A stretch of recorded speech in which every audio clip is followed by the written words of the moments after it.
dari 3 orang anak gitu ya.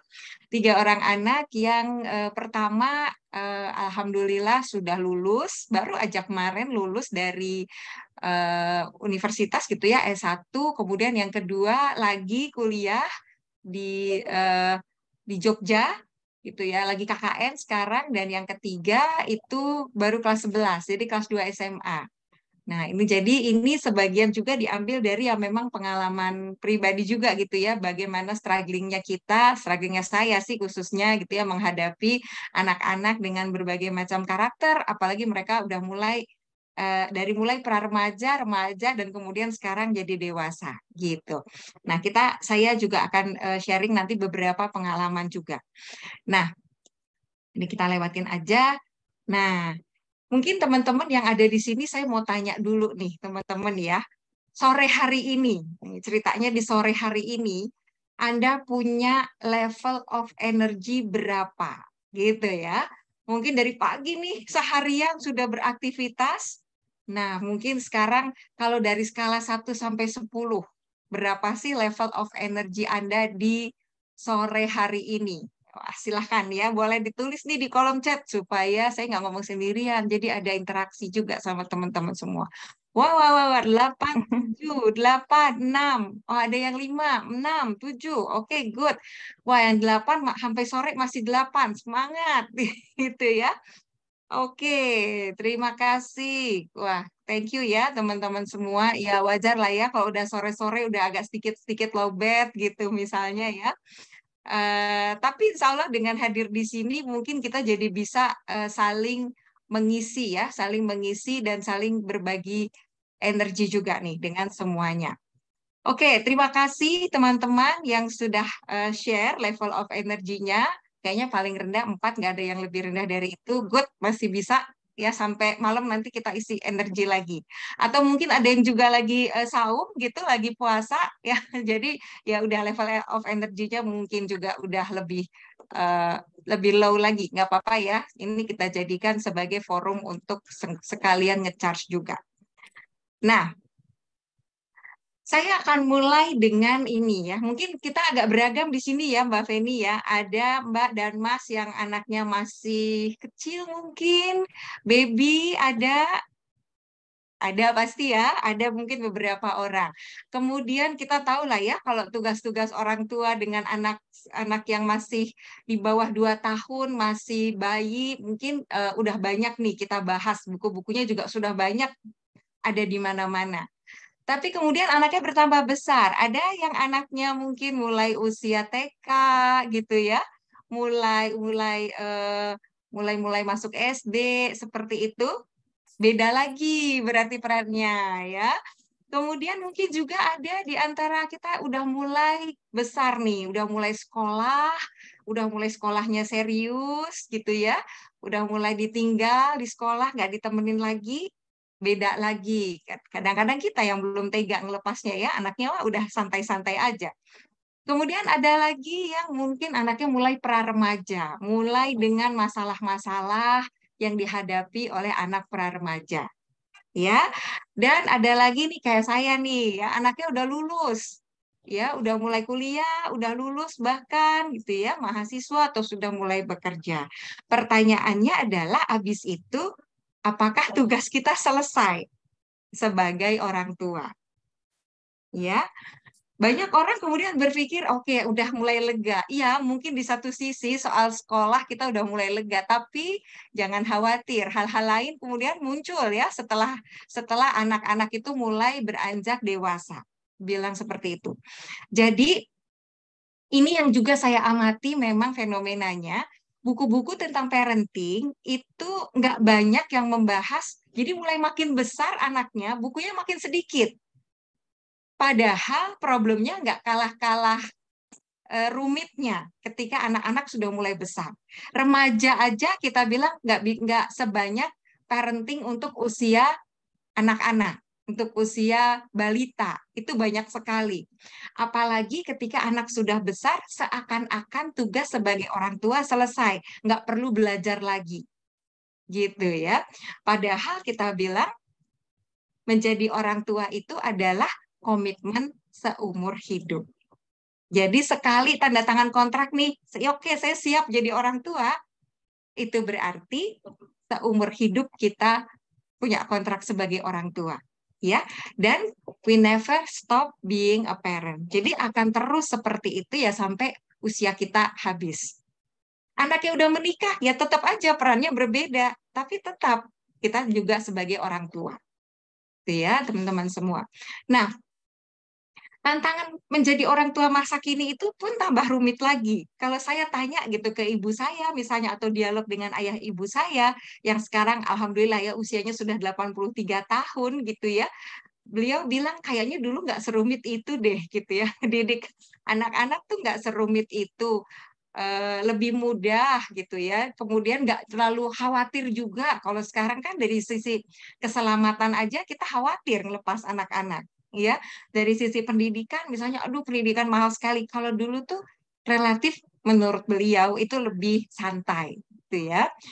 Kenapa? Atau apa yang menjadi tantangan orang tua masa kini? Pertama adalah banyaknya tuntutan peran. Ya, jadi kita banyak sekali peran-peran yang kita harus mainkan saat ini, bukan hanya sebagai orang tua atau pasangan, ya, tapi juga misalnya kita aktif di dunia sosial, misalnya gitu ya. Kita bertetangga, kita berjejaring, seperti itu, ya. Kemudian dengan kesibukan-kesibukan lainnya, banyak sekali tuntutan peran, ya, yang kita hadapi. Yang ini juga membuat kita harus membagi. Kita harus membagi energi kita harus membagi perhatian kita harus mengalokasikan waktu dan tenaga semuanya untuk hal tersebut. Gitu ya. Jadi banyak tuntutan peran. Kemudian yang kedua adalah pengelolaan stres dan isu kesehatan mental.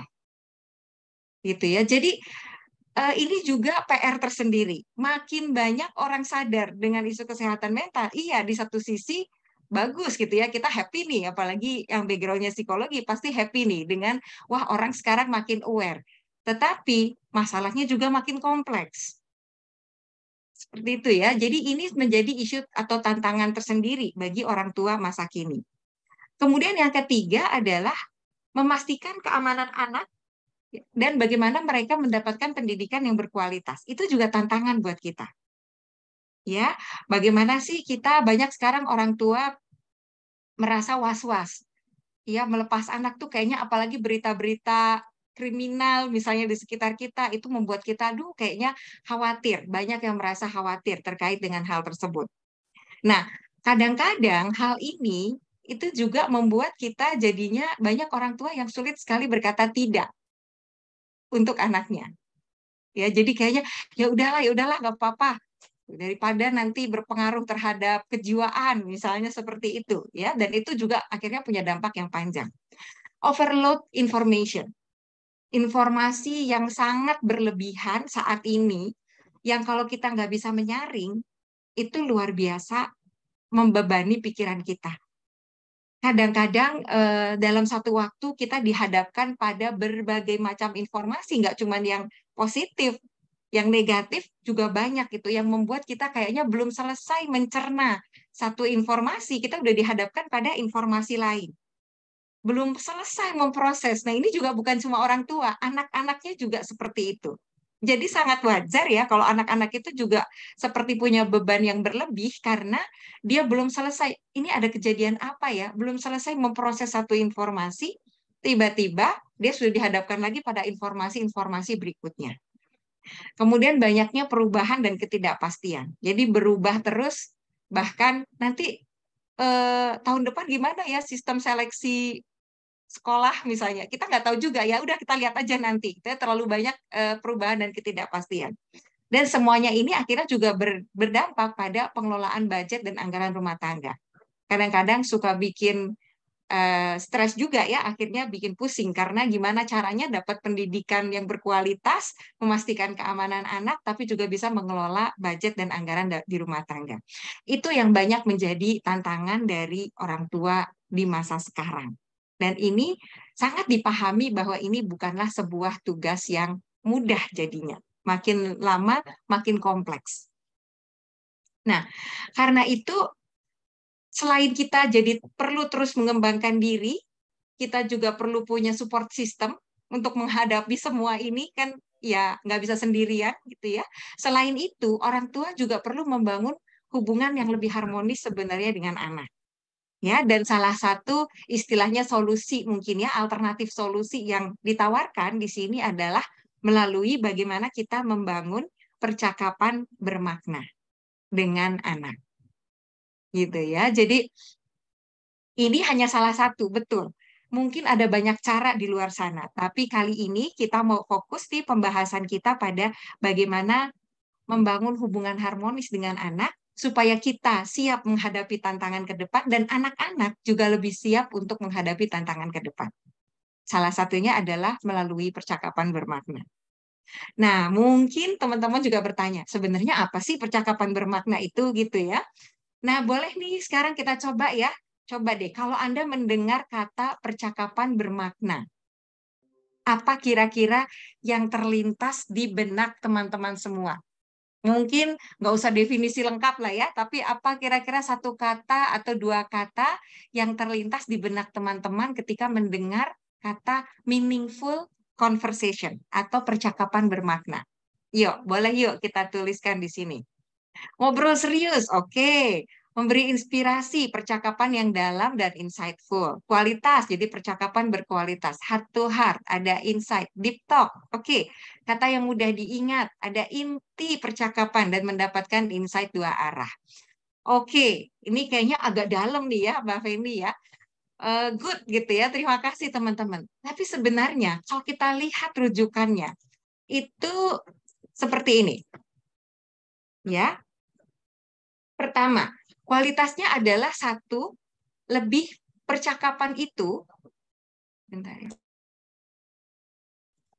Percakapan itu yang disebut dengan percakapan bermakna adalah satu, dari percakapan itu kita jadi lebih memahami diri kita sendiri. Ya. Kemudian yang kedua, dari percakapan yang kita lakukan, kita jadi lebih memahami orang lain. Ya.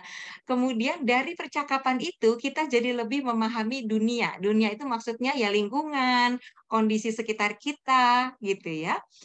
Kemudian masing-masing orang yang melakukan percakapan bukan hanya dia memahami tetapi merasa lebih dipahami melalui percakapan tersebut.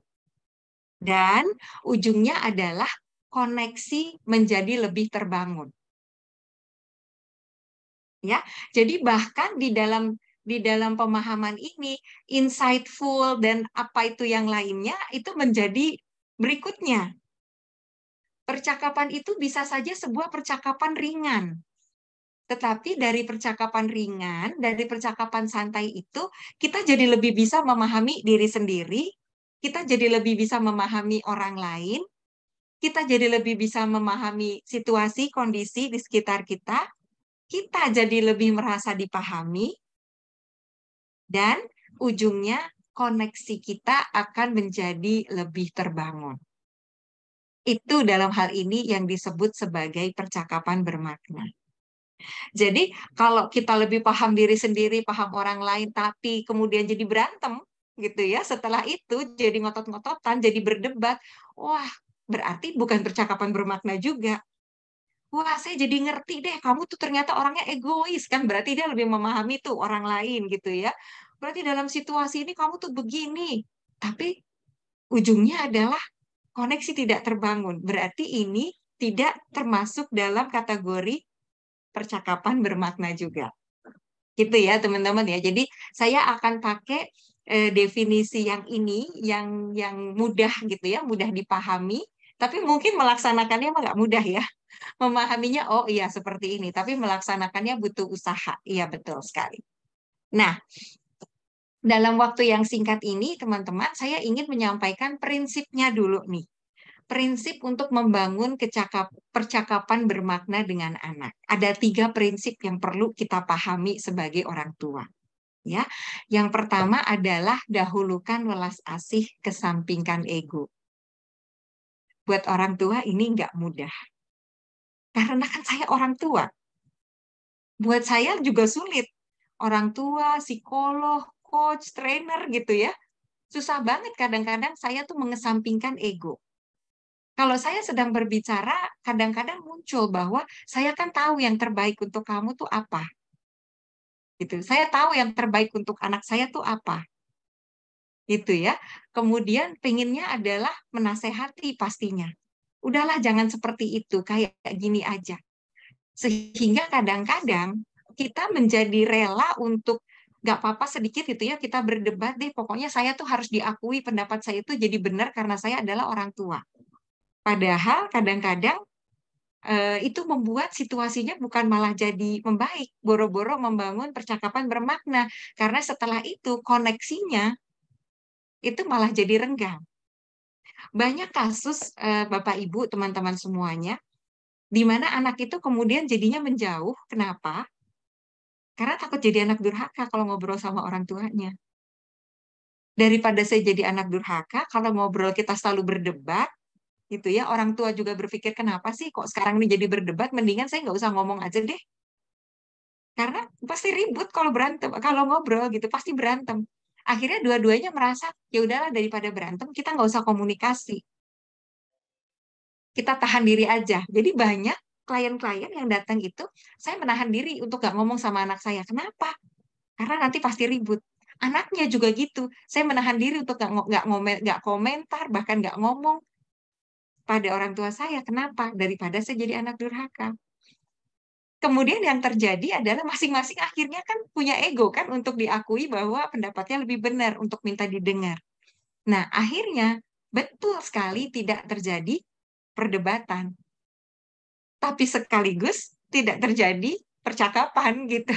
Ya, jadi karena dua-duanya nahan, akhirnya suasana rumah jadi aman, damai gitu. Tapi nggak ada koneksi di situ karena egonya masing-masing. Ya, itu nggak mudah. Orang tua dari kecil mungkin terbiasa untuk memilihkan sesuatu untuk anak, sehingga ketika anak besar, enggak, pokoknya ini lebih baik. Saya ingin kebahagiaan kamu, saya tahu yang terbaik. Gitu ya. Jadi prinsip pertama ketika kita mau membangun percakapan bermakna adalah egonya harus dikesampingkan dulu. Yang kedua adalah kalau mau kasih nasihat pada saat yang tepat. Bahkan di sini khusus nih ya untuk anak remaja dan anak dewasa atau anak remaja dan anak yang sudah dewasa, saya selalu bilang berikan nasihat kalau diizinkan. Orang tua langsung protes, waduh mau kasih nasihat ke anak saya aja kok harus pakai izin, gitu ya kan saya orang tuanya. Iya, karena anak kita sudah jadi orang dewasa. Yang kalau dia udah katanya nggak mau denger, gitu ya, maka ya percuma kita mau ngomong seperti apapun. Kalau buat anak yang lebih kecil, mungkin saya cuma bilang beri nasihat pada saat yang tepat. Jadi lihat kondisinya, tidak setiap saat. Ya, tidak setiap saat nasihat yang diberikan oleh orang tua itu bisa masuk, bisa meresap kepada anak. Kadang-kadang kita juga punya ego sekali lagi untuk selalu memberikan nasihat kepada mereka. Ya. Yang ketiga adalah bangun percakapan yang berorientasi ke masa depan. Ya, jadi percakapan-percakapan tentang masa lalu, dulu kamu seperti, dulu saya bagaimana, dulu kamu bagaimana, itu perlu dikurangi. Bangun percakapan saat ini, tapi arahnya lebih banyak ke depan. Ya, itu adalah 3 prinsip yang mungkin cukup simpel ya, 3 prinsip untuk membangun percakapan bermakna. Kalau mau bangun percakapan bermakna, pegang dulu 3 prinsip ini. Oke, setelah pegang 3 prinsip, apalagi yang mesti atau perlu dilakukan? Nah, ini adalah keterampilannya. Oke, kita sudah paham prinsipnya, terus gimana dong caranya? Kan gitu ya. Ada 5 sebenarnya keterampilan kunci yang diperlukan untuk membangun percakapan bermakna ini. Ya, jadi yang pertama adalah membangun keterhubungan dan rasa percaya. Kemudian yang kedua adalah mendengar dengan empati. Yang ketiga adalah mengajukan pertanyaan-pertanyaan yang sifatnya eksploratif. Yang keempat, berbagi pikiran, pengetahuan, dan pengalaman. Dan yang kelima, menyelesaikan konflik dengan kolaboratif. Ya, kita akan bahas satu persatu secara singkat, teman-teman ya. Mbak Feni tolong ingetin ya kalau waktunya sudah mendekati habis ya. Siap, Mbak. Nah, ini yang pertama, membangun keterhubungan dan rasa percaya. Selalu ingat connection over correction. Jadi koneksi itu lebih penting dibandingkan kita mengoreksi terus. Selalu ingat ketika kita akan mengoreksi gitu, selalu ingat apakah cara mengoreksi kita akan membuat koneksi kita itu semakin rusak jadinya. Ya, jadi eh, ini penting sih buat saya karena bayangkan aja kalau kita lagi Zoom seperti ini ya, terus koneksinya jelek gitu kan. Kita suka bilang, aduh maaf ya saya koneksinya jelek nih kayaknya. Suaranya bisa putus-putus, ya gambarnya bisa nggak jelas, tiba-tiba kita bisa kelempar keluar gitu ya kalau koneksi kita lagi nggak baik. Nah sama, dalam relationship dengan anak pun seperti itu. Kenapa kemudian ada orang tua yang bilang, kayaknya saya susah banget deh. Anak saya tuh nggak pernah mau menerima misalnya, atau mau mendengar. Maka cek koneksi. Kalau koneksinya bagus, itu apapun akan lebih mudah jadinya. Ya, koneksi itu bukan versi kita ya, teman-teman kita. Ah, enggak kok, saya koneksinya bagus. Bentar, tanya dulu sama anaknya. Dia merasa bagus nggak koneksinya dengan orang tua? Karena kadang orang tua merasa koneksinya bagus, tetapi anaknya nggak merasakan hal yang sama. Kemudian yang pasti juga adalah non-judgmental. Ya, ini juga perlu latihan. Kita juga perlu kemudian menghormati pilihan mereka, gaya mereka, pendapat dan cita-cita mereka dan selalu menunjukkan penghargaan terhadap apapun yang dilakukan. Tapi penghargaannya lebih pada usaha, bukan pada hasil. Ya, penghargaan pada effort yang mereka lakukan, usahanya, itu lebih kita apresiasi dibandingkan dengan hasilnya. Nah, jadi kalau bicara mengenai non-judgmental, ini ada sebuah quotes yang cukup menarik ya di sini. Nggak ada yang lebih membuat conversation antara orang tua dan anak itu tiba-tiba shutdown lebih cepat daripada judgment. Jadi begitu ada judgment atau begitu anak merasa, ya kita bilang ah saya nggak judgment kok, tapi begitu anak merasa ada judgment, maka biasanya langsung shutdown. Ya udah deh gitu. Ya, setelah ya udah deh itu berhenti langsung percakapan. Jadi nggak ada yang lebih cepat menghentikan percakapan daripada adanya judgment di dalam percakapan tersebut. Gitu ya. Nah, yang kedua adalah ini, mendengar dengan empati. Ya, ini kita udah sering bahas, mungkin teman-teman juga udah sering bahas, tapi prakteknya tetap aja kalau buat saya struggling. Gitu ya. Kadang-kadang kita justru pada saat mendengar banyak yang lupa. Anaknya datang mengeluh, aduh gini gitu nangis dan sebagainya, terus kita suka bilang ya udah yuk kita makan dulu yuk, ya kita makan dulu yuk biar kamu keselnya hilang. Lama-lama kemudian asosiasi deh, kalau kesel berarti makan yang membuat keselnya hilang. Ya, sebenarnya dengan cara itu kita juga sudah nggak menganut keterampilan yang ini nih, mendengar dengan empati. Kadang-kadang kita suka mengalihkan, ya suka mengalihkan pembicaraan dengan maksud menghibur. Gitu ya, udahlah, nggak usah sedih, udahlah, nggak usah kesel, nggak apa-apa, sabar aja gitu ya. Yuk kita makan dulu yuk, biar keselnya hilang gitu ya. Nah itu secara tidak kita sadari, itu sebenarnya kita sedang berlatih mendengar tidak empati jadinya ya, karena kemudian kita nggak menerima perasaannya, tapi malah mengalihkan. Kemudian juga menghindari komentar, menghindari penilaian, dan menghindari evaluasi yang kita lakukan terhadap apa yang disampaikan oleh anak. Apapun itu, di level usia manapun ya, ini berlaku. Kemudian yang ketiga adalah tadi, mengajukan pertanyaan yang sifatnya eksploratif. Ya, jadi bagaimana kita sendiri perlu punya sikap netral. Ya, jadi ini sikap netral itu pun perlu latihan. Dia perlu berlatih untuk punya sikap netral, jangan mudah, jangan reaktif, ya, dan perbanyak mengajukan pertanyaan yang sifatnya eksploratif. Hindari pertanyaan bertubi-tubi. Nah, ini kadang-kadang buat saya atau buat teman-teman yang punya profesi sebagai coach nih, ya, coaching itu nggak bisa diterapkan ya kadang-kadang di rumah. Ya, kadang-kadang anak-anak itu ketika ditanya udah langsung bilang, aku jangan di coach. Ya, aku cuma mau curhat, misalnya gitu ya. Jadi itu yang menurut saya juga cukup membedakan. Ya, kadang-kadang ada buku-buku bertuliskan parent as coach gitu ya. Tapi menurut saya konteksnya di mana pertanyaan itu diajukan itu juga menjadi penting buat kita. Ya, kalau di rumah nggak bisa seperti sesi coaching di kantor. Sesi coaching di kantor, kamu duduk di sini mulai dari awal sampai akhir. Kalau di rumah, makanya saya nggak menggunakan istilah coaching dalam hal ini, tapi saya gunakan istilahnya adalah meaningful conversation supaya tidak membuat pemahamannya itu jadi pokoknya anak itu selalu bisa di coaching seperti halnya tim kita atau karyawan di kantor. Ya, jadi saya memilih untuk menggunakan percakapan bermakna. Kemudian banyak pertanyaan eksploratif dan hindari sekali ngajuin pertanyaan itu banyak. Kamu dari mana aja? Kok nggak bilang? Ngapain aja? Kok lama banget? Tadi jam berapa janjinya pulang? Ya, sama siapa aja? Perginya kemana? Kadang-kadang kita suka mengajukan pertanyaan yang satu belum dijawab, kita udah mengajukan pertanyaan bertubi-tubi pertanyaan yang lain, sehingga membuat anak akhirnya udahlah males untuk menjawab ini. Ya, kemudian, nah ada beberapa orang tua juga yang lantas berkomentar, oh kayaknya kok kita jadi bebas ya, anak-anak tuh mau melakukan apa aja boleh, terserah mereka. Enggak juga sebenarnya, karena ada keterampilan yang keempat ini, yaitu bagaimana kita juga berbagi pikiran, pengetahuan, dan pengalaman. Ya, komunikasikan harapan. Jadi harapan orang tua perlu juga dikomunikasikan. Ya, aturan di rumah perlu juga disepakati bersama.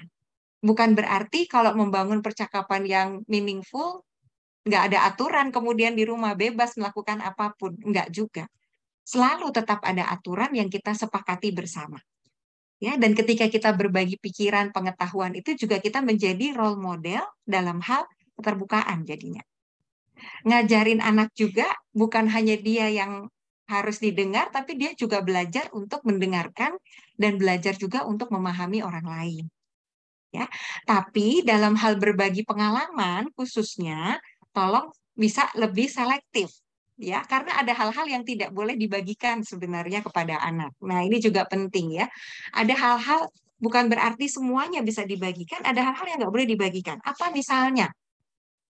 Misalnya adalah trauma kita. Ya, kadang-kadang kita punya trauma, kita punya sakit hati, kita punya kebencian, ya hati-hati kalau mau membagikan ini. Karena bisa jadi yang ditangkap itu berbeda. Dan kita semua tahu ya bahwa trauma itu bisa diturunkan melalui apa? Melalui cerita. Cerita-cerita yang terus-menerus. Ya, jadi itu sebaiknya trauma, dendam, kebencian, sakit hati itu tidak di-share. Itu harus diselesaikan dulu oleh kita. Learning-nya boleh. Ya, pengalaman. Pengalaman bermakna yang kita ambil dari situ, pelajaran hidup yang kita ambil dari situ, itu boleh dibagikan. Tapi bukan sakit hati, bukan dendam, dan bukan traumanya kita. Kemudian juga harapan, rencana, impian yang tidak terwujud. Kan kadang-kadang ada ya, orang tuanya dulu pengen sekali sesuatu. Kemudian, wah karena satu dan lain hal nggak bisa diwujudkan. Nah, kemudian itulah yang banyak kemudian di-share kepada anak-anaknya. Dulu tuh pengen ini, pengen itu, seakan-akan ada penyesalan. Dulu tuh saya harus berhenti kerja loh karena kamu lahir. Misalnya gitu ya. Karena ingin, tapi nadanya itu bukan nada grateful gitu, tapi nada menyesal. Ya, nah itu juga hati-hati. Apalagi jasa atau pengorbanan kita sebagai orang tua. Itu juga nggak harus untuk di-share terus-menerus. Orang tua udah capek gini, ya itu tugas kita karena kita sudah taken kontrak tadi sebagai orang tua. Ya, anaknya begini pada orang tua yang udah capek dan sebagainya. Ya udah, kalau nggak mau capek ya jangan taken kontrak sebagai orang tua karena itu adalah pekerjaan kita seumur hidup, tanggung jawab dan amanah kita seumur hidup. Ya, dan yang terakhir adalah konflik sometimes nggak bisa dihindari. Nah, penting adalah bagaimana mengatasi konflik dengan kolaboratif. Ya, dan yang perlu kita ingat adalah nggak semua perbedaan itu perlu menjadi konflik. Jadi kalau ada hal-hal yang berbeda, pendapat yang berbeda, tapi nggak terlalu cuman soal warna baju misalnya gitu ya, soal pilihan-pilihan yang sehari-hari yang tidak terlalu kritikal, buat saya itu nggak juga harus menjadi konflik. Kita harus bisa lah ya memilih untuk mana sih yang harus jadi sebuah konflik, mana yang tidak. Ya, kemudian memahami bahwa konflik seharusnya bisa menjadi peluang untuk kita bertumbuh. Kemudian yang penting juga adalah membuat aturan saat terjadi ketidaksetujuan. Oke, kalau kita tidak setuju berarti apa yang boleh dan apa yang nggak boleh. Misalnya, ada keluarga yang punya aturan, kalau nggak setuju boleh aja, tapi nggak boleh kata-kata kasar. Nah, itu boleh kita jadikan aturan di rumah masing-masing. Ya, boleh aja. Jadi kamu boleh nggak setuju sama ibu juga bisa nggak setuju sama kamu, tapi yang tidak boleh terjadi di antara kita adalah kata-kata yang kasar atau perlakuan yang kasar, misalnya. Itu yang disebut dengan membuat aturan saat terjadi ketidaksetujuan. Nah, kemudian untuk bisa mengatasi konflik dengan kolaboratif ini juga kita perlu fokus pada kesamaan. Kalau konflik kadang-kadang orang fokus pada bedanya apa. Jadi selalu melihat diri kita itu berseberangan dengan anak ataupun juga dengan pasangan mungkin ya. Jadi selalu melihat diri kita itu berseberangan. Kalau saya anjurannya adalah samanya dulu apa. Ya, kayak waktu kecil kita kan suka dikasih 2 gambar ya. Ayo mana persamaannya gitu ya. Atau ada lagi yang cari 10 perbedaan di sini gitu. Nah, ajakannya adalah carinya kesamaannya dulu. Cari kesamaannya dulu, baru kemudian cari titik temu untuk perbedaan. Karena perbedaan itu akan gampang sekali kelihatan, teman-teman. Ya, perbedaan akan gampang sekali terlihat. Tugas kita adalah selalu cari persamaan terlebih dahulu. Karena dari persamaan itu kita bisa maju bareng-bareng. Ya, singkatnya seperti itu. Jadi nanti mungkin bisa dieksplor gitu ya. Karena detailnya sebenarnya ada gimana sih caranya membuat aturan saat terjadi ketidaksetujuan misalnya ya.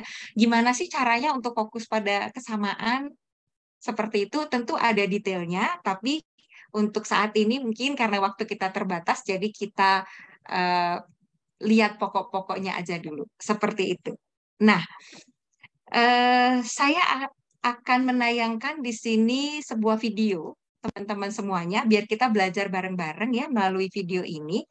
Nah, di video ini nanti kita akan lihat ya, kadang-kadang ada keinginan-keinginan orang tua yang mungkin tidak dikomunikasikan pada anak. Sehingga dia ngerasa nggak tahu persis sebenarnya eh, anak-anak itu maunya seperti apa. Ya, kita akan lihat di sini. Oke, saya akan share videonya.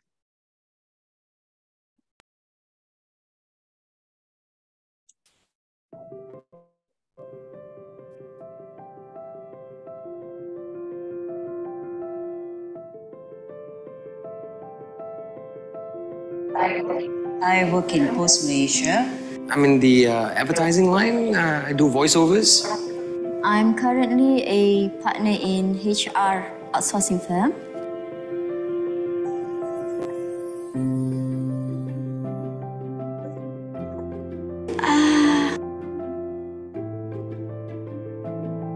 I was more into the hotel catering and management. My father's a pilot, so I'd probably be a pilot. I do not like to take orders, so I thought to myself, the right position is to be a manager or to own your own company. Spoke to my dad and he said, yeah, sure. Actually, he wanted me to join an office, 9-to-5 job, but I think it'd be a much better stable job for you instead of this. We had a military upbringing, so we didn't cross the line, I guess. I wasn't in a very stable position at that time.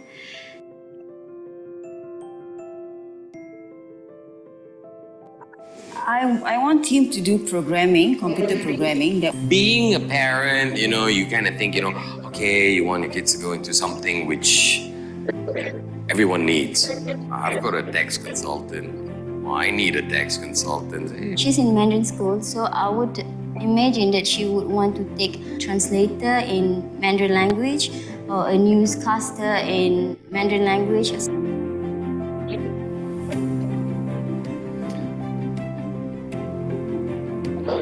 No, not at all. As parents, of course, we want to have a say in our children's future. No, I don't think so. Not this year. I need to push you more. You have to concentrate on your studies because next year you are going to go to college. I'm afraid that she won't give me to do whatever I want. And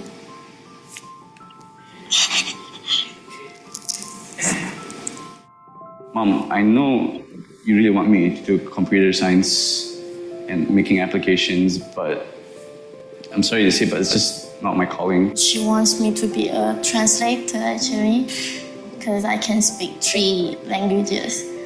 I think he's always leaned towards maybe accountancy or law. Mom, I need to tell you that I want to be an interior designer. Mom, Dad, I'm sorry I can't go with your decision for what you want from me. And I really just want to do what I want to do, and that is graphic design. Dad, this isn't easy for me to say, but I want to be a journalist. Well,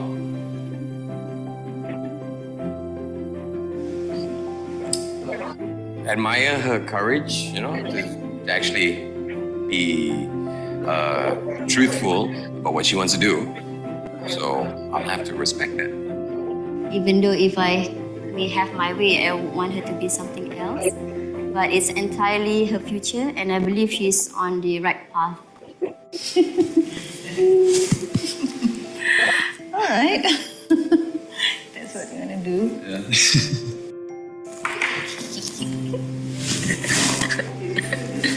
Really should. I didn't expect her to watch the video. So Totally didn't know. Big hug.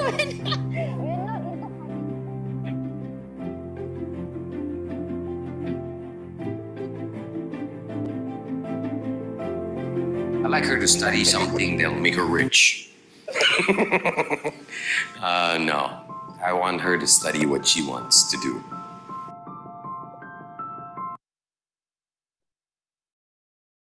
Oke, saya rasa kita akan segera diskusi saja ya, Mbak Feni. Betul. Aduh, sangat emosional sekali videonya dan menginspirasi. Thank you banget, Mbak Ferly. Oke, baik. Ini pertanyaan sudah mengantri. Kita akan mulai dari 2 pertanyaan pertama ya, Mbak Ferly.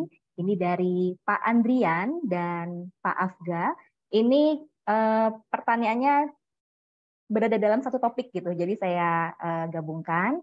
Pak Adrian bertanya, bagaimana Bu caranya mengendalikan anak remaja yang mulai mencari jati diri agar tidak menuju kenakalan remaja? Nah, kenakalan remaja ini dispesifikasi oleh Pak Andrian terkait pergaulan bebas. Gitu. Sementara kalau dari Pak Afga Yudhistikar, ini bagaimana kalau anak dewasa itu melanggar nilai pacarannya terlalu berlebihan, bagaimana orang tua bisa memberikan intervensi. Jadi agak mirip ya Mbak Ferly. Monggo silakan. Ya, baik. Seru nih kalau bicara mengenai pergaulan anak sekarang ya, rada serem soalnya. Tapi maksud saya gini, balik lagi prinsipnya adalah yang tadi pertama, connection over correction. Jadi cek dulu koneksi kita tuh seberapa baik sebenarnya. Kalau koneksi kita nggak baik dan tiba-tiba datang dengan aturan gitu ya, A, B, C, D misalnya seperti itu, nggak boleh ini, itu, dan sebagainya, maka akan jadi tetap sulit menurut saya, karena nggak terhubung.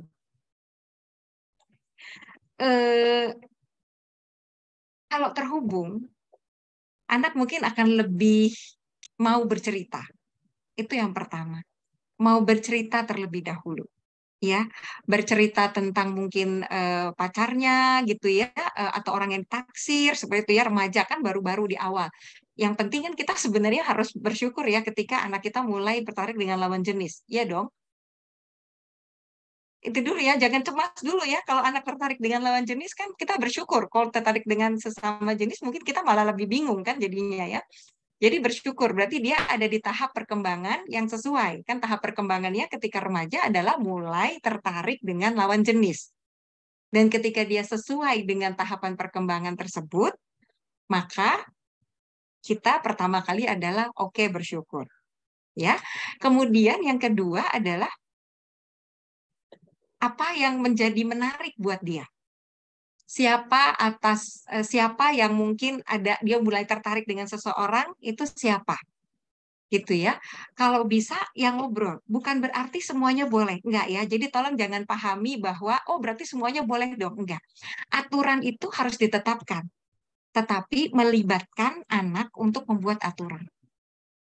Ya. Saya punya ada klien gitu ya, saking dilarang itu terlalu keras. Mungkin cara melarangnya yang tidak pas. Jadi anaknya itu malah justru akhirnya menjadi seperti yang dikhawatirkan oleh orang tuanya. Ya, dengan pergaulan bebas dan sebagainya. Kenapa? Ya karena mungkin dilarang dengan keras gitu dan orang tuanya merasa kita sudah melarang dengan keras loh. Ya, tapi secara orang tua nggak bisa menjaga anaknya selama 24 jam, apalagi ketika mereka sudah besar, maka apakah cara keras seperti itu yang jadi efektif? Akhirnya enggak, kan kita bilang. Karena itu, buat yang mungkin calon-calon orang tua gitu ya, atau mungkin anaknya masih kecil, justru dari kecil itu kita sudah membangun koneksi, sehingga kalaupun ada masalah dan sebagainya, dia akan datang lagi kepada kita. Pendidikan seks itu penting sekali. Sejak kapan? Ya sejak justru menuju sebelum dia balik ya. Sebelum dia balik menurut saya pendidikan seks itu udah penting sekali untuk diberikan oleh orang tua. Aduh, saya merasa jengah. Nah, ini juga. Biarin aja nih dari sekolah misalnya gitu ya, karena orang tua kadang-kadang merasa tabu membicarakan hal tersebut. Itu perlu disampaikan menurut saya.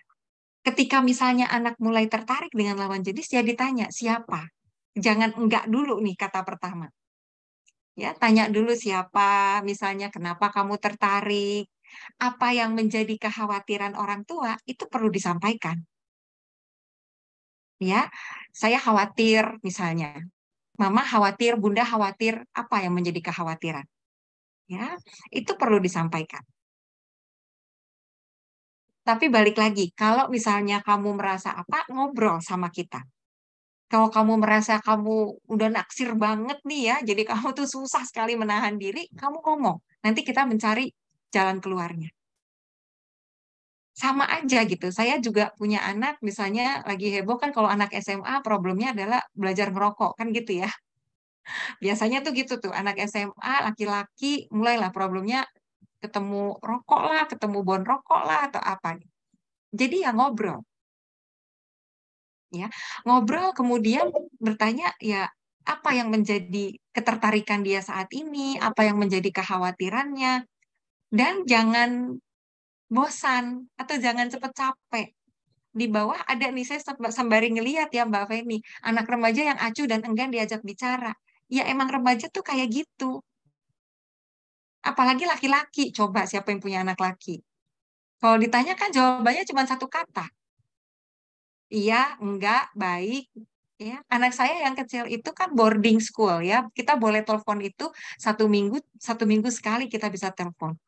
Yang telepon ibunya sudah menggebu-gebu, anaknya baik, oke, aman, lancar. Padahal kita pengennya dia bercerita. Tapi yang memang mungkin di tahapan usia itu ya memang itu. Jadi yang penting adalah terus-menerus. Jangan capek kalau sekali diacuhkan gitu ya, enggan bicara, ya nggak apa-apa. Mungkin cara kita nggak pas pada saat itu. Ya ngobrol aja lagi. Ditolak 2 kali, pasti ngobrol aja lagi. Kenapa? Karena kalau kita nggak biasa membangun percakapan, suatu kali kita mau membangun percakapan dengan mereka, mereka pasti berpikir pertama kali adalah ada apa? Ada apa nih kok orang tua saya berubah? Tadinya nggak mau denger, bahkan sekarang sok-sok mau deket-deket. Jangan-jangan ada sesuatu. Kan gitu ya. Dia kan cuek gitu. Tapi ketika besok kita datang lagi untuk ngobrol, nanya satu hal yang ringan, masih curiga juga. Besoknya datang lagi. Dan nggak usah terlalu hard feeling ya kalau misalnya dicuekin dan sebagainya. Karena itu adalah proses. Mungkin selama ini koneksinya nggak bagus. Koneksinya kurang kuat. Jadi perlu waktu untuk membangun koneksi lagi. Ya. Kalau udah mulai dewasa, nilainya disepakati bersama, Bapak Ibu. Nilai pergaulan ketika orang dewasa ya sepakati bersama. Dan kita pun boleh nggak setuju. Jadi bukan berarti kita juga harus setuju semua sama nilai yang dianut anak. Kita juga boleh bilang bahwa kita tidak setuju terhadap nilai kamu. Karena apa? Dan mungkin akan terjadi konflik di situ. Ya, perbedaan nilai mungkin saja sangat mungkin terjadi konflik. Tapi saya selalu yakin bahwa duduk cari persamaannya. Ya memang nggak mudah ya, ada percakapan yang harus dibangun terlebih dahulu untuk kemudian kita cari, oke, berarti kita tuh samanya apa? Sama-sama setuju bahwa memang relationship antara lawan jenis ketika kamu sudah dewasa itu perlu dibangun karena tugas perkembangannya kan untuk membangun keluarga nantinya. Itu kita sepakat. Oke, yang kita sepakat lagi apa? Bahwa misalnya harus saling menghormati. Laki-lakinya harus menghormati yang perempuan, pacarnya misalnya, pacarnya juga harus menghormati. Yang perempuan harus juga menghormati laki-laki. Sepakat apa enggak? Sepakat. Jadi kita mulai dari yang sepakatnya dulu nih. Sepakatnya itu apa lagi? Kalaupun ada nanti sampai kata tidak sepakat, ya udah kita berarti yang tidak sepakat itu kita fokuskan di situ untuk mencari titik temunya. Bahkan sih ekstrimnya adalah kalau tetap tidak sepakat, ya nggak apa-apa kalau menurut saya. Ini ketika anak udah dewasa, kadang-kadang orang tua juga suka menyalahkan diri sendiri. Ketika anaknya berbuat sesuatu yang tidak sesuai, anak dewasanya khususnya, kemudian kita suka terlalu gitu ya menyalahkan diri sendiri tidak habis-habisnya. Nah, ini juga buat saya nggak sehat juga soalnya buat kita. Ya, jadi kesepakatan perlu, aturan yang disepakati bersama, apalagi makin besar anaknya, haruslah sebuah aturan yang memang secara terbuka dibicarakan dan disepakati bersama. Kira-kira ringkasnya begitu, Mbak Feni. Oke, baik. Terima kasih Mbak Verly. Ini semoga menjawab ya. Menurut saya ini sangat menjawab sih, karena sangat jelas sekali bagi Pak Andrian dan Pak Afga. Mungkin kalau ingin berkomentar, boleh mengirimkan chat kembali. Oke, nah tadi jadi ketika kita ingin menyampaikan sesuatu intensi yang bagus, memang caranya juga harus bagus ya Mbak Verly. Oke, nah ini terkait nih Mbak dengan pertanyaan dari Pak Agus. Bagaimana ya cara kita mengecek koneksi itu tuh bagus atau tidak, sudah bagus atau belum? Bagaimana Mbak? Ya, pasti melalui ya keterbukaan ya, seberapa terbuka. Ya, seberapa sih dia buat kita tuh boleh tahu teman-temannya. Seberapa dia mau mengenalkan teman-temannya kepada kita. Ya, seberapa dia sendiri merasa hubungan ini tuh seperti apa? Hubungan antara anak dan orang tua ini menurut dia seperti apa? Dia mau nggak mendengarkan kita juga? Ya, jadi tes the water gitu ya, cek-cek ombaknya gitu adalah coba deh kita ngobrol, tanya misalnya teman kamu siapa aja, aduh udahlah jangan nanya-nanya, misalnya kayak gitu ya, lihat reaksinya seperti apa. Kemudian apakah ada perbedaan antara dia di sekolah dan dia di rumah? Misalnya gitu ya, wah di sekolah itu dia periang dan sebagainya banyak temannya, tapi kalau di rumah begitu masuk rumah, udah di kamar. Kita masuk kamar, diusir-usir suruh keluar. Tapi di sekolah dia adalah anak yang sangat bergaul. Berarti kan ada sesuatu yang dia rasa kurang nyaman mungkin di rumah. Sehingga dia nggak bisa mengekspresikan dirinya.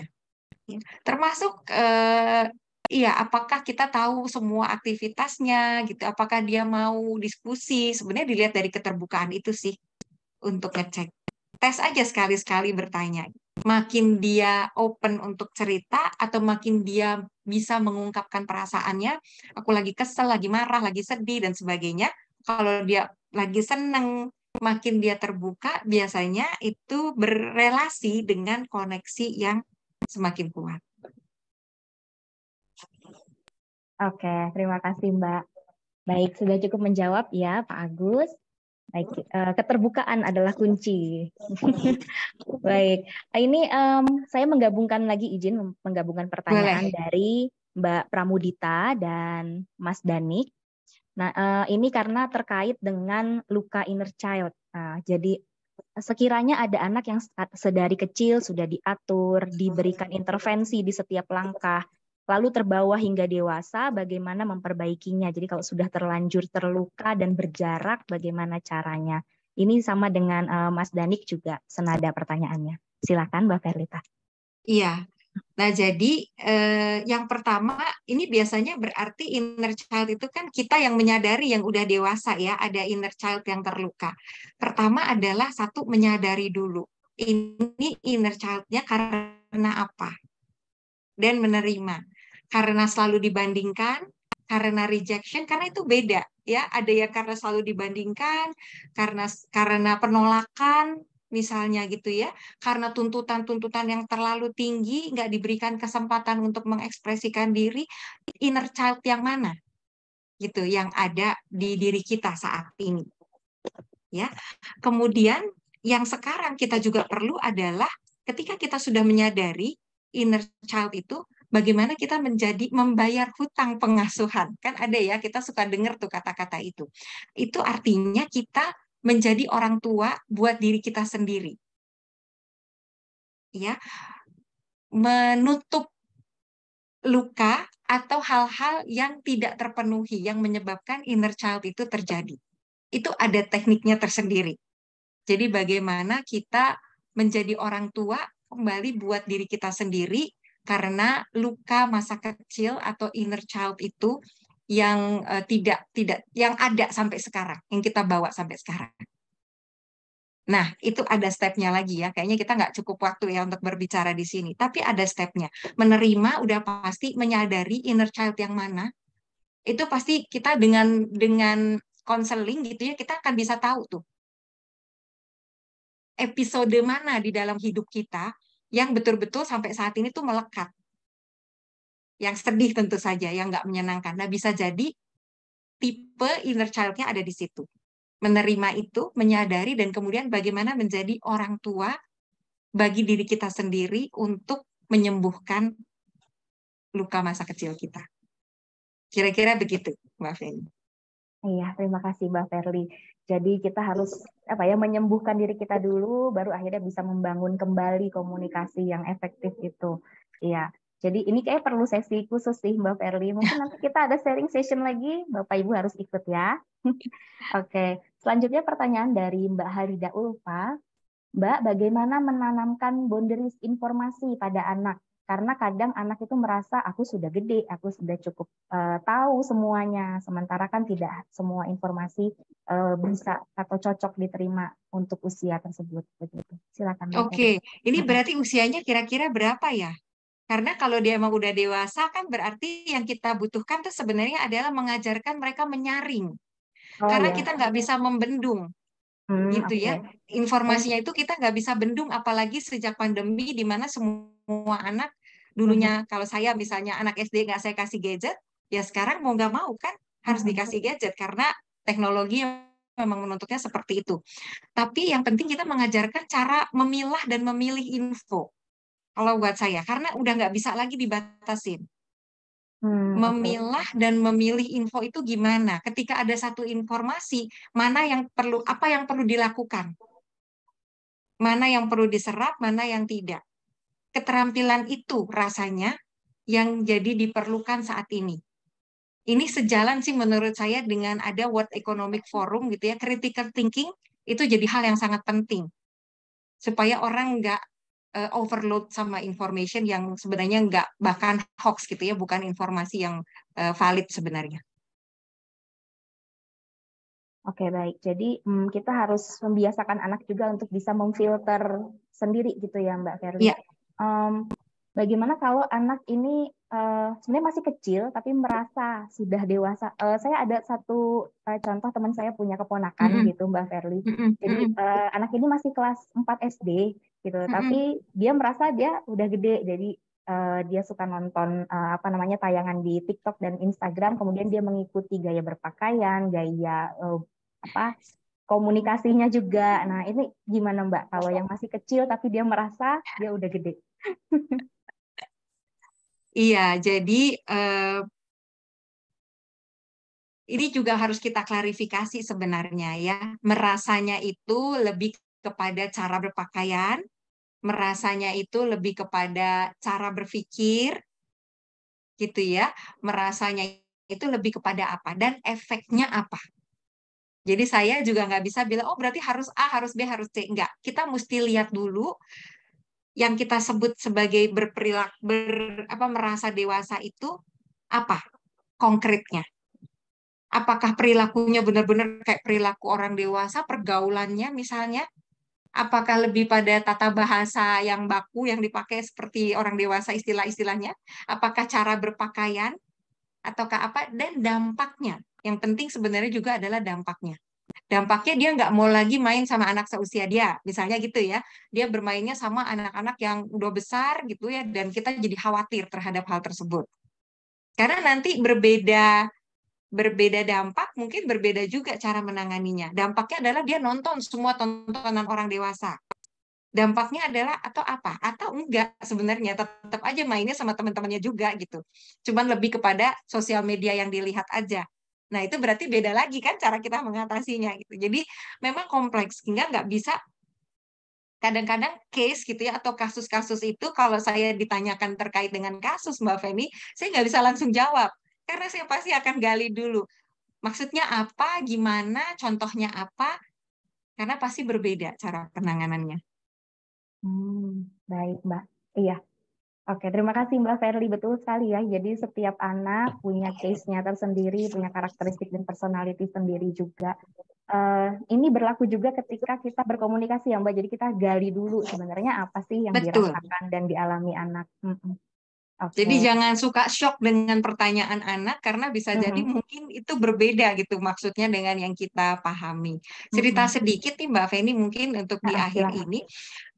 Anak saya misalnya ya ketika dia masih SMA kayaknya gitu, dia pernah tuh tiba-tiba nanya sama papahnya, "Papa kalau aku pindah agama kira-kira gimana, Pak?" Wah, shock kan? Tapi lah untungnya gitu ya, untungnya waktu itu suami saya tuh bilangnya, "Oh, pasti kalau kamu punya niat itu kita akan ngobrol dulu."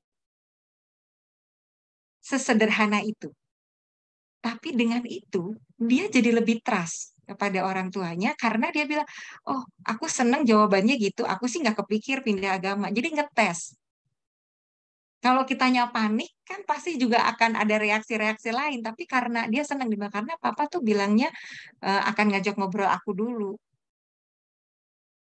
Dan buat dia, jawaban seperti itu melegakan karena berarti orang tuanya open untuk diskusi, termasuk untuk hal-hal yang mungkin sensitif. Seperti itu kira-kira. Wah, thank you sharingnya Mbak Verly. Oke, ini bisa jadi tips and trick ya buat Bapak, Ibu, Mas, dan Mbak ketika anak-anak mungkin menanyakan satu hal yang aneh, bisa contek tuh jawaban suaminya Mbak Verly.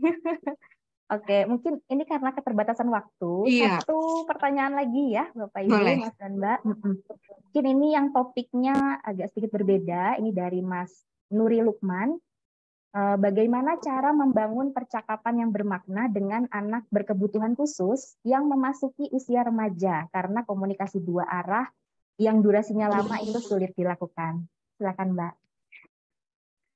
Oke, pertama adalah saya selalu respect setinggi-tingginya ya buat orang tua yang mendapatkan amanah anak berkebutuhan khusus karena memang jadi berbeda sekali. Gitu ya, memang jadi berbeda sekali. Doakan, saya juga lagi ngumpulin teman-teman yang punya anak berkebutuhan khusus untuk bikin yaitu parenting your adult children tapi untuk anak-anak berkebutuhan khusus. Karena pasti cara berkomunikasinya juga berbeda.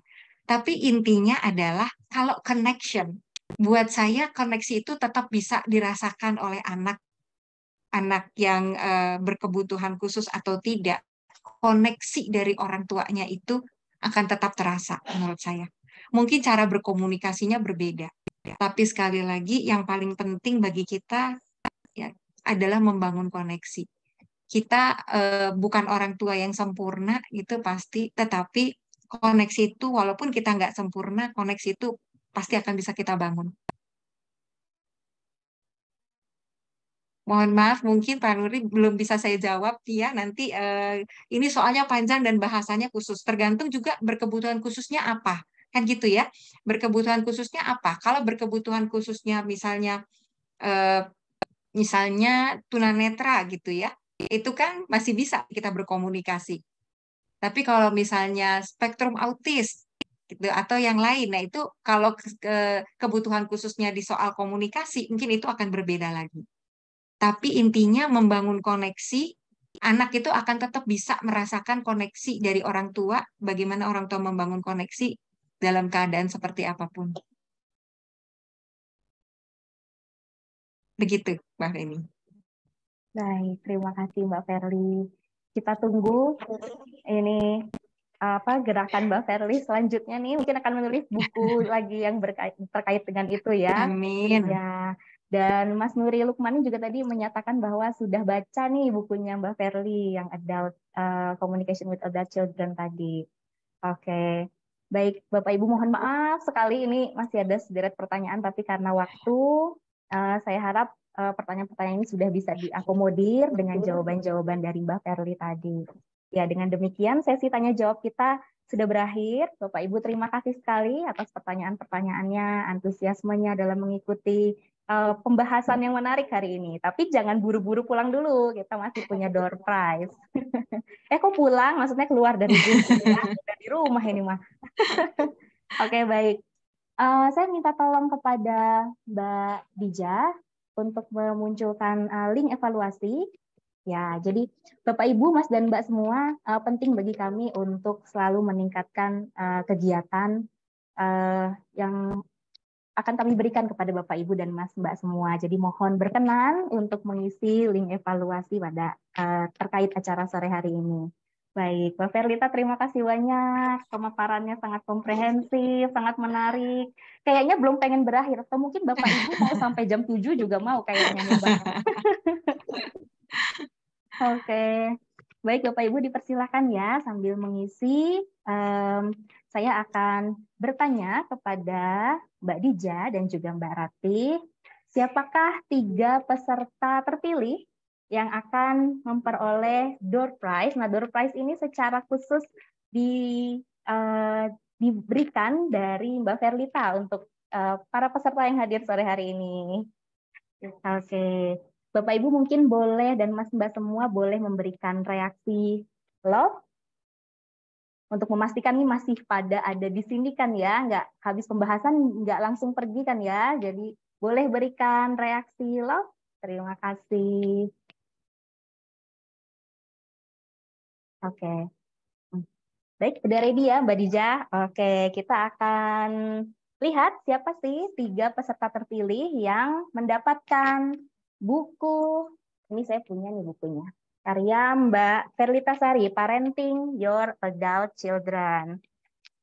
Ya, ini saya kutip dari buku beliau, buku Mbak Verly, menjadi orang tua adalah sebuah perjalanan panjang yang menuntut komitmen besar dan proses belajar yang berlangsung seumur hidup. Ya, ini bukan berarti menyeramkan ya, Bapak Ibu, justru menyenangkan. Ada banyak hal yang bisa kita pelajari dari anak-anak. Gitu. Oke, mari kita lihat siapa yang beruntung. Yang terpilih adalah Bapak Bekti Lestari, kemudian Bapak Andrian Adinata, dan Ibu Pramudita Triaswari. Selamat kepada 3 peserta terpilih yang akan mendapatkan buku Parenting Your Adult Children. Oke. Oke, baik. Terima kasih. Nanti ini akan kami... Oke. Iya. Mungkin kita foto bersama terlebih dahulu ya. Jadi kami juga ingin tahu nih, Pak Bekti, Pak Andrian, dan Ibu Pramudita, apakah masih berada di sini? Wah, ini... Oke, ini Ibu Pramudita dan Pak Andrian masih ada nih. Nah, ya, terima kasih kembali. Mungkin kita foto bersama terlebih dahulu ya. Boleh Bapak Ibu open cam. Apabila tidak berhalangan, boleh open cam dan menggunakan virtual background yang sudah kami kirimkan di kolom chat.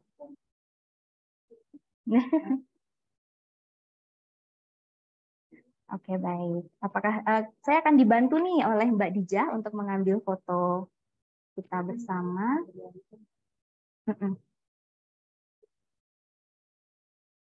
Oke, mungkin bisa, oke, kita ambil foto.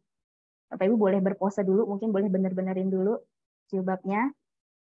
Kalau makeup udah nggak keburu ya Bapak Ibu ya, jangan makeup ya. Oke, baik, ini sudah lumayan nih yang open cam. Saya akan ambil foto kita, nanti Mbak Dijah juga. Oke, siap Bapak Ibu? 1, 2, 3. Oke. Nah, sekarang nih dengan gaya ya Bapak Ibu, tadi kan yang gaya formal nih. Nah, sekarang gaya bebas.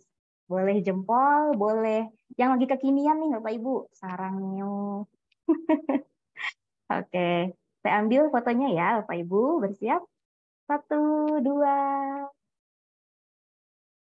3. Oke, terima kasih Bapak Ibu.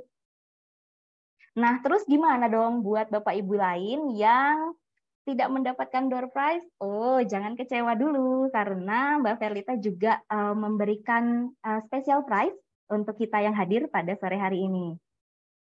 Gitu. Ini kalau Bapak Ibu cek bukunya di toko buku itu harganya berkisar 115.000, tetapi Bapak Ibu bisa memiliki buku ini hanya dengan harga 104.000 saja. Dan apabila Bapak Ibu berdomisili di Jabodetabek, Bapak Ibu bisa mendapatkan gratis ongkir. Nah, silahkan di-save linknya. Ini hanya berlaku untuk pemesanan hari ini ya, Bapak Ibu. Nah, di buku ini lengkap dibahas apa-apa yang sudah disebutkan oleh Mbak Verly tadi. Jadi jangan lewatkan kesempatan ini, Bapak Ibu. Harus banget punya buku ini di rak bukunya Bapak Ibu, Mas dan Mbak semua.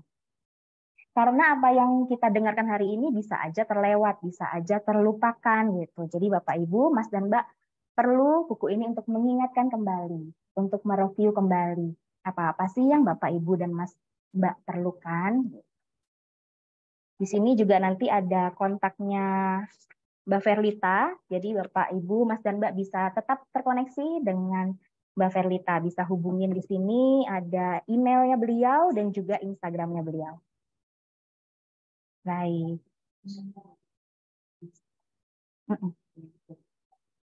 Ya, dan kepada 3 peserta terpilih yang mendapatkan door prize, saya harap untuk mengisi form evaluasi ya, Mas dan Mbak, Bapak dan Ibu. Maksudnya di situ ada kolom alamat, jadi kami bisa melakukan pengiriman nanti. Gitu. Bapak Ibu yang hendak memesan melalui form pemesanan juga dipersilahkan. Waktunya hanya sampai malam ini. Baik. Itu. Baik, apakah ada tambahan dari Mbak Dijah maupun Mbak Ratih? Tidak ada. Baik, Mbak Verly mungkin boleh menyampaikan kalimat penutup, monggo silakan. Ya, saya mau bacain sedikit aja dari buku saya ya, Mbak. Mudah-mudahan ini bisa jadi bekal dibawa pulang buat kita semuanya. Even the best parent make mistakes. Ya, demikian para ahli mengatakan, maka akuilah segala ketidaksempurnaan itu. Mengakui bahwa saya dan Anda adalah orang tua yang tidak sempurna akan meringankan langkah kita ke depan. Mulailah untuk berhenti menyalahkan diri sendiri atas apa yang pernah kita lakukan yang mungkin tidak sempurna.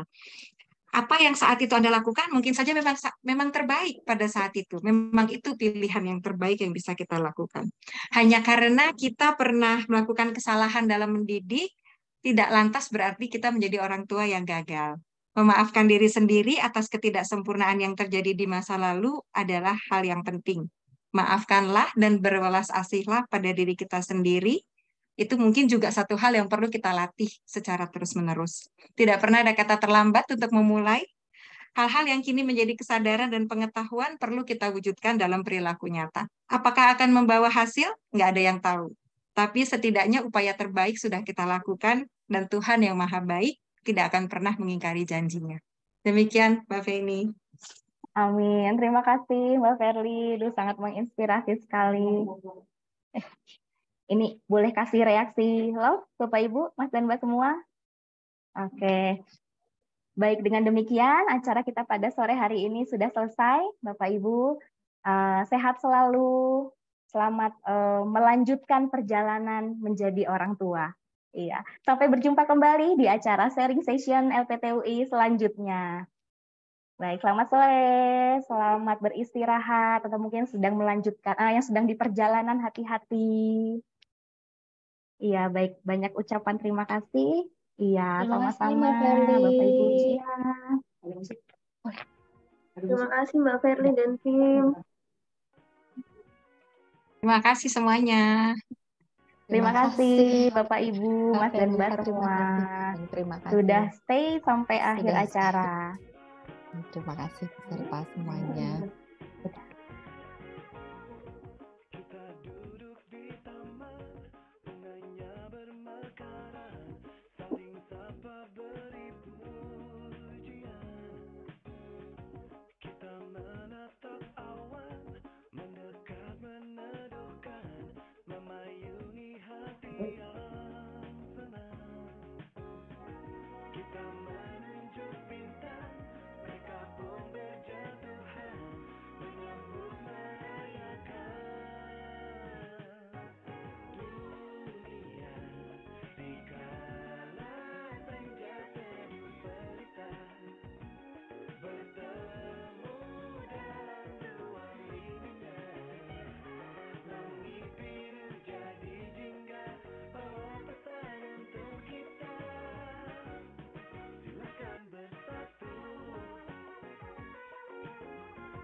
Mbak Ferli, terima kasih. Maaf ya, lewat. Maaf, lewat waktunya. Ya, pengen lanjut sampai jam 7. Masih pengen dengerin sih aku. Aduh.